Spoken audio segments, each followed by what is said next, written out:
ఇవాళ నా బంధువులు ఎవరో తెలుసునా? మీరే. ఇవాళ నా బంధువులు ఎవరో నాకు తెలియదు, మీరే నా బంధువులు. ఇవాళ నా కష్టములో, నా సుఖములో, నా వ్యాధి బాధల్లో నాతో ఉండేది ఎవరు తెలుసునా? మీరే. నా కాలం అంతా ఎక్కడ గడుస్తుందో తెలుసునా? మీ మధ్యలోనే. నా సమయం అంతా ఎక్కడ నడుస్తుందో తెలుసునా? మీ మధ్యలోనే.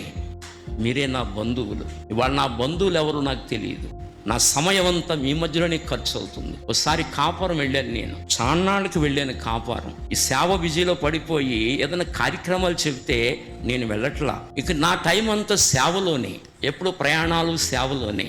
ఎందుకు ఒకసారి టైం దొరికితే కాపురం వెళ్ళాను. కాపురం మా బంధువుల మధ్యలోకి వెళితే అసలు కొన్ని సంవత్సరాల తర్వాత, ఒక 16-15 సంవత్సరాల తర్వాత వెళ్ళేనేమో నా బంధువులు ఎవరు నాకు తెలియట్లేదు. అందరు కొత్త ముఖాలు కనపడుతున్నాయి, నాకు తెలియట్లేదు. అప్పుడు మా పెదనాన్నగారు కేకేసి కూర్చోబెట్టుకునే, రే వీడు ఎవడో తెలుసా మీకు?